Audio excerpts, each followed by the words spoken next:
მხარდაჭერა მდგრადი გრძელვადიანი მშვიდობის უზრუნველსაყოფად და სამხედრო შესაძლებლობების გასაძლიერებლად. ამ მიზნებით და განცხადებებით ეწვია გერმანიის პრეზიდენტი ლიბანს. ბეირუთში ვიზიტის ფარგლებში ფრანკ-ვალტერ შტაინმაიერი თავის ლიბანელ კოლეგას შეხვდა. ლიდერთა დისკუსიის საგანი იყო ის გზები, რომლებითაც მხარეებს შეეძლებათ ხელი შეუწყონ ახლო აღმოსავლეთის რეგიონში მრავალწლიანი სამხედრო თუ პოლიტიკური კონფლიქტების დასრულებას. შტაინმაიერმა ჟოზეფ აუნის მოუწოდა მაქსიმალურად სწრაფად გატარდეს ადგილობრივი ტერორისტული დაჯგუფების ჰეზბოლას განიარაღებისთვის აუცილებელი პროცედურები. Ja, vielen Dank. Ich bin ja nicht hier, weil es gerade in meinen Zeitplan passt. აქ ვარ არა იმიტომ რომ დრო გამომიჩნდა ლიბანში ჩამოსასვლელად, არამედ რათა მკაფიოდ გითხრათ ამ რეგიონში სტაბილურობის გამტკიცების თაობაზე, ჩვენი ინტერესების შესახებ. ისრაელსა და ჰეზბოლას შორის ცეცხლის შეწყვეტის შესახებ შეთანხმება არის ბრწყინვალე შესაძლებლობა ამისთვის.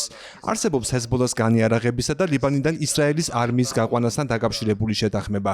გერმანიის მთავრობამ საჯაროდაც არაერთხელ განაცხადა, რომ ეწინააღმდეგება ლიბანის ან მისი ნაწილის ოკუპაციას. გერმანია მხარს უჭერს ლიბანის ტერიტორიულ მთლიანობასა და სუვერენიტეტს. ამიტომ ჩემი დღევანდელი ვიზიტი ნამდვილად ემსახურება იმას, რომ ორივე მხარისგან მოვითხოვო ნაკისრი ვალდებულებების შესრულება და ამით სამხრეთ ლიბანიდან ისრაელის არმიის გასაყვანად პირობები შექმნა. Für den Respekt vor der სიამაყითა და ღირსებით ვიხსენებთ თქვენს 8 წლის წინანდელ სიტყვებს. მაშინ თქვენ თქვით, ჯერა რომ ლიბანი არის ადგილი, სადაც შესაძლებელია დიალოგი იყოს წარმატებული. ეს არის იმედისა და შთაგონების ადგილი. მე კი ვამბობდი, რომ ლიბანელებმა მტკივნეული გამოცდილება აქციას გადარჩენისა და ურთიერთგაგების ინსტრუმენტად. ძვირფასო პრეზიდენტო, ჩვენ კვლავ ვეჭიდებით ამ საგანძურს და არასდროს შევწყვეთ სწრაფოს გადარჩენისთვის. მე ვამბობდი, რომ მშვიდობა არ უნდა იქნას მიღწეული აბსოლუტურ პირობებზე დაჟინებით, არამედ მათზე უარის თქმით. რამდენჯერ მოუწიათ ლიბანელებს ეცხოვრათ ძალადობრივი კონფლიქტების ფონზე. დღეს ლიბანელების სახელით გეუბნებით. ამ კონფლიქტებიდან ვერც ერთის მოგვარება ვერ შევძელით.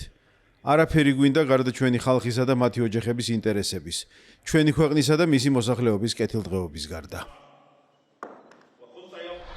გერმანიის პრეზიდენტის განცხადებით ბერლინი განაგზობს ლიბანის ხელისუფლების მხარდაჭერას მაშინაც, როდესაც ისრაელის საზღვრის გასწვრივ გაეროს თითქმის 50 წლიანი სამშვიდობო მისიის ფარგლებში განლაგებული გერმანული სამხედრო კონტინგენტი ტერიტორიას მიმდინარე წლის ბოლოსთვის დატოვებს.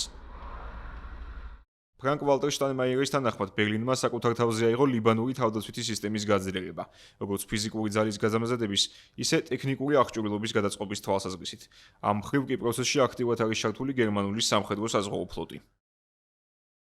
ბოლო რამდენიმე თვის განმავლობაში ბეირუთი მოითხოვდა გაეროს სამშვიდობო მისიის დასრულების შემდეგ ლიბანის სამხრეთ ნაწილში სამხედრო მხარდაჭერას, რისთვისაც ახლო აღმოსავლური ქვეყნის ძირითადი ადრესატი სწორედ გერმანია იყო. მას შემდეგ, რაც მეზობელ სირიაში ბაშარ ალ-ასადის რეჟიმი დაემხო, ლიბანმა მეტად გააქტიურა ძალისხმევა დასავლურ სახელმწიფოებთან ურთიერთობების აღსადგენად. ქვეყნის ვიცე-პრემიერის თანახმად, დამასკოს დიქტატორული მმართველობა წლების განმავლობაში ზეწოლის გზით ცდილობდა ჩარეულიყო ლიბანის შიდა პოლიტიკურ საქმეებში და თავად განესაზღვრა ქვეყნის საგარეო კურსი. ლიბანელი მაღალჩინოსნის განმარტებით, ბეირუთის პოლიტიკურ მმართველობაზე კონტროლი ფაქტობრივად ბაშარ ალ-ასადის რეჟიმს ჰქონდა მოპოვებული.